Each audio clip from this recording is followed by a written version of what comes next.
नमस्कार, स्वागत है आपका सिटी पोस्ट लाइव में। मैं हूं ऋषि। बिहार की राजनीति से बड़ी खबर। जन अधिकार पार्टी के नेता पप्पू यादव ने प्रेस कॉन्फ्रेंस में कई बड़े मुद्दों पर खुलकर बात की है। लड़कियों की सुरक्षा से लेकर बिहार के मुख्यमंत्री, बीजेपी और बंगाल चुनाव तक पप्पू यादव ने तीखे बयान दिए हैं। वहीं प्रेस कॉन्फ्रेंस में पप्पू यादव ने सबसे पहले महिलाओं की सुरक्षा का मुद्दा उठाया। उन्होंने कहा, बिहार में बेटियां सुरक्षित नहीं हैं, सरकार को इस पर तुरंत सख्त कदम उठाने चाहिए। उन्होंने प्रशासन पर सवाल उठाते हुए कहा कि कानून व्यवस्था को मजबूत करना सरकार की पहली जिम्मेदारी है। वहीं बिहार में हाल ही में हुए नेतृत्व परिवर्तन पर भी पप्पू यादव ने अपनी राय रखी। उन्होंने कहा कि नया मुख्यमंत्री बनने के बाद अब जनता को उम्मीद है कि राज्य में कानून व्यवस्था और विकास पर ठोस काम होगा। हालांकि उन्होंने यह भी साफ किया कि सिर्फ चेहरे बदलने से नहीं, बल्कि नीतियों में बदलाव से फर्क पड़ेगा। इस दौरान निशांत कुमार का जिक्र करते हुए पप्पू यादव ने उन्हें धन्यवाद दिया। उन्होंने कहा, निशांत कुमार ने जो पहल की है वो सराहनीय है, युवाओं को आगे आना चाहिए। इस बयान को बिहार की राजनीति में एक नए संकेत के तौर पर देखा जा रहा है। प्रेस कॉन्फ्रेंस में पप्पू यादव ने बीजेपी पर भी निशाना साधा। बीजेपी सिर्फ चुनावी राजनीति करती है, असली मुद्दों से ध्यान भटकाया जाता है। वहीं बंगाल चुनाव को लेकर उन्होंने कहा कि जनता बदलाव चाहती है और वहां की राजनीति का असर पूरे देश में दिखेगा। क्या कुछ कहते हैं पप्पू यादव, पहले ये सुनिए। 24 घंटे में 11 बलात्कार, बाप के सामने बलात्कार, नालंदा में रिवॉल्वर के नोक पर, बीटा में इंजीनियरिंग कॉलेज के साथ बलात्कार करके मार देना, फिर नीट्स की बच्ची की तरह गया में ओमसी में चचेरे भाई खुद और उसके दोस्त के द्वारा अपनी चचेरी बहन का बलात्कार, एक मासूम दलित बच्ची को मुजफ्फरपुर में एक मां की सहेली ने बच्ची को भेज दिया ड्रग्सी के हाथ, 3 लोगों के द्वारा बलात्कार, वो जिंदगी मौत के साथ डीएमसीएच में जूझ रहे हैं, मैं वहां जा रहा। इस तरह आधा दर्जन से ज्यादा बलात्कार के केसेस सामने में आए। क्या बच्ची अब सुरक्षित नहीं बचेगी? क्या बच्ची रहेगी ही नहीं? क्या बच्ची हवस का शिकार होता रहेगा? कभी पदाधिकारियों का, कभी माफियाओं का, कभी नेताओं का, कभी ड्रग्सी का। क्या किसी घर की महिलाएं इस बिहार में अब सुरक्षित नहीं होगी? डगरवा के मामले में कंप्रोमाइज के लिए दबाव डालना, पैसा के द्वारा कंप्रोमाइज की बात करना, क्या है?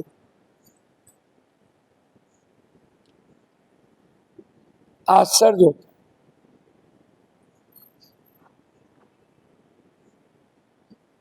आश्चर्य होता। बहुत बधाई।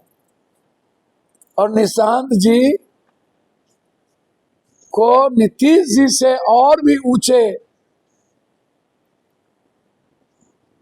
सामाजिक न्याय और विनम्रता के साथ जो निर्णय लिया, उसके लिए निशांत को बधाई। आने वाले समय में यह निर्णय निशांत को और भी मजबूत करेगा। यह पॉलिटिकल निर्णय था, यह बिहार के परिप्रेक्ष्य का निर्णय था, इसके लिए धन्यवाद। दूसरी, पहले आप सबको नमस्कार।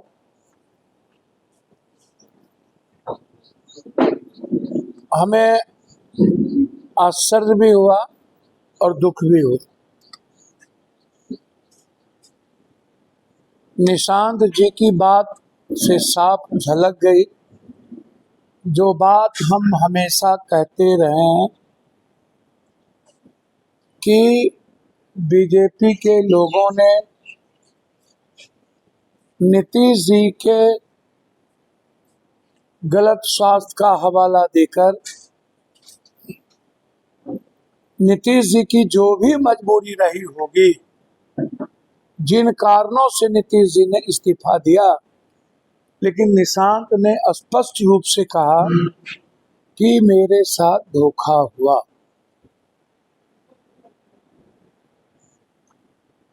मैं धन्यवाद देना चाहूंगा निशांत को। उन्होंने अपने पापा की संस्कृति और उनके सम्मान को और भी आगे बढ़ाया है।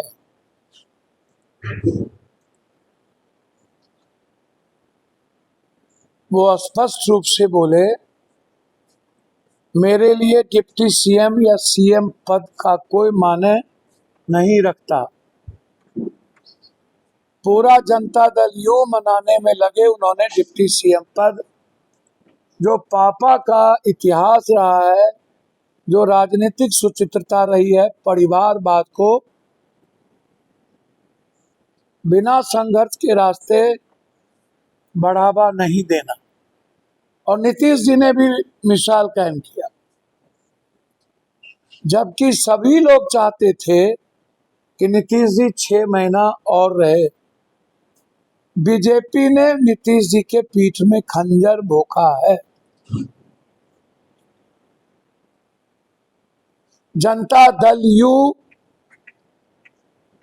को खत्म करने की भरपूर कोशिश बीजेपी ने की है। आगे भी बीजेपी जनता दल यू को तोड़ने का पूरा प्रयास करेगी।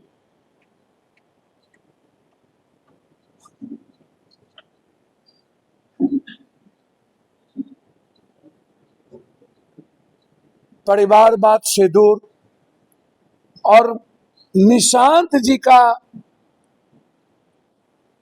इतना परिपक्व निर्णय,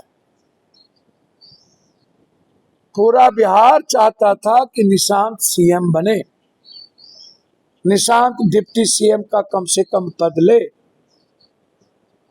और उन्होंने इस बात को लेके नहीं लिया कि क्या मैं अपने पापा के कुर्बानी पर वो पोस्ट लूं, क्या इतिहास कहे कि पापा को हटाने में या पापा को हटाकर निशांत डिप्टी सीएम के कुर्सी पर बैठ गए।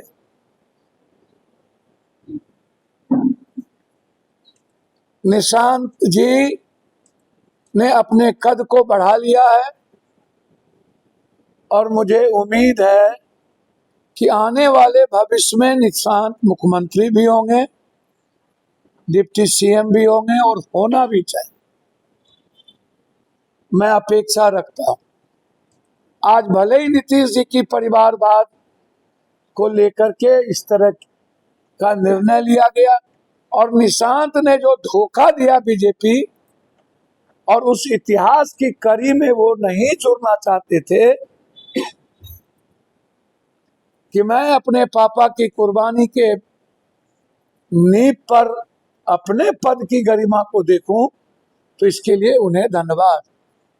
लेकिन बिहार की जो सेकुलर जनता है वो चाहता है कि बिहार के आम जनमानस में जिस तरीके से नीतीश जी ने काम किया है बिना किसी धर्म मजहब जाति के, वह बरकरार रहे। इसी कड़ी में दूसरी चीज यह कहना एक विजय सिन्हा जी के द्वारा कि हमने अपने कमांडर का आदेश का पालन किया, गठबंधन धर्म की मजबूरी थी। बीजेपी कार्यालय में एक पटाखा नहीं चली, कोई फूल माला नहीं हुआ। तो क्या यह माना जाए कि सम्राट बाबू नीतीश जी के मुख्यमंत्री हैं, बीजेपी के नहीं है? और इस बात को बीजेपी ने एक्सेप्ट कर लिया तो अच्छी बात है। सम्राट जी नीतीश जी के पद चिन्ह पर चल के काम करें तो अच्छा, बीजेपी के पद चिन्ह पर काम करेंगे तो और दिक्कत हो। और ये साबित बीजेपी के लोगों ने, खुद विजय सिन्हा जी का बयान है पेपर टीवी सब पे कि कमांडर के कहने पर और गठबंधन की मजबूरी के कारण मैंने नाम को बोला। और सब कह भी रहे हैं कि जब तक नीतीश जी तब तक इस्तीफा नहीं दिए जब तक सम्राट जी की घोषणा नहीं हुई। तो चलिए, नीतीश जी के मन अनुकूल सीएम हो गए, बीजेपी के मन अनुकूल सीएम नहीं हुए।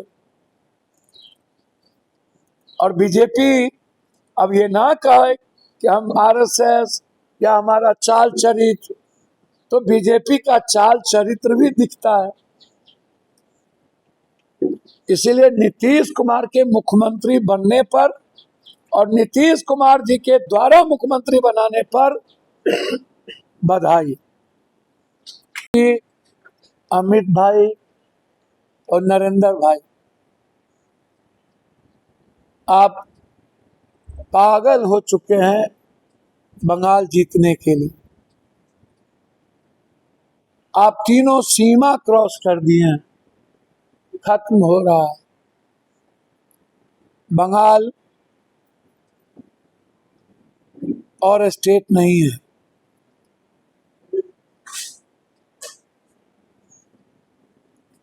बंगाल के नाम पर लगातार मजदूरों पर लाठी गोली चलाना, नोएडा में जिस तरीके से 4 दिनों से लाखों मजदूरों पर गोली चला रहे हैं, लाठी चला रहे हैं। और अब मजदूर आंदोलन को भी, जैसे किसान आंदोलन को इन लोगों ने कनाडा से जोड़ दिया था, उग्रवादी से जोड़ दिया था, वैसे ही बीजेपी के चैनल, बीजेपी के एंकर, बीजेपी के तथाकथित गंध, इन लोगों ने नोएडा के आंदोलन को पाकिस्तान से या अन्य जगहों से जोड़ने का, न्यूनतम मजदूरी जो जोगी ने किया, मैं पूछना चाहता हूं जोगी से, क्या आप अपने लिए और अपने बच्चे और एमपी एमएलए, मंत्री और प्रधानमंत्री मुख्यमंत्री के बच्चे का ये न्यूनतम मजदूरी पर जिएंगे? कर दो, कर दो। मैं चाहता हूं कि जो रिटायर के बाद एमएलए एमपी को भत्ता मिलता है, बंद करो, बंद करो सारी सुविधा, बंद करो राज्यसभा और विधान परिषद, नहीं जरूरत है इसकी। क्यों अरबों रुपया खर्च करते हो? विधान परिषद तो बंद ही कर दो। राज्यसभा थोड़े देर के लिए डिस्कशन का पार्ट हो भी सकता, विधान परिषद की क्या जरूरत? बंद कर दीजिए विधान परिषद और बढ़ा दीजिए मजदूरों का डेली बेसिस। मनमोहन सिंह के रीजन में कभी किसान मर रहा है, कभी महिलाएं मर रही है, कभी मजदूर का पलायन हो रहा है, कभी शमशान में लोग मर रहे हैं, अब आप सड़कों पर मार रहे हो। किस बात का ये 3 दिन का सत्र बुला रही हुआ? सिर्फ पेट थपथपाने? क्या आधी आबादी की बात करते हो आप? सारे आरोप एप्स्टीन से लेकर सब नेताओं पे लगता है, पौर का नेता पे लगता है, सेक्सुअल हरासमेंट का नेता पे लगता है, बिस्तर पे नेता पे लगता है। 90% नेता पर सेक्सुअल हरासमेंट का आरोप है। वो महिला आबादी की बात कर रहे, सब पर जुल्म, किसान पे जुल्म, महिलाओं पे जुल्म, मजदूरों पे जुल्म। जो मजदूरों की का डिमांड है maximum guarantee, minimum guarantee and maximum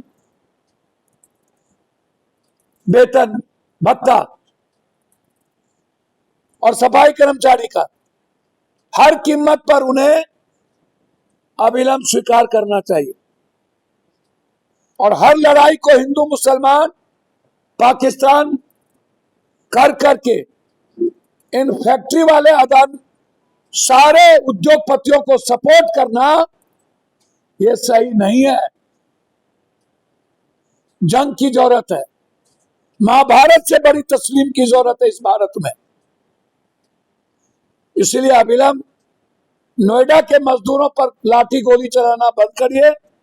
उसके जो 5 डिमांड है आप उसको पूरा करिए। धन्यवाद। तो पप्पू यादव की इस प्रेस कॉन्फ्रेंस ने कई सियासी सवाल खड़े कर दिए हैं। क्या बिहार में कानून व्यवस्था बड़ा मुद्दा बनेगा? क्या बीजेपी पर यह हमला असर डालेगा? आपकी क्या राय है, कमेंट में जरूर बताएं। और ऐसे ही अपडेट्स के लिए चैनल को सब्सक्राइब करना ना भूलें। धन्यवाद।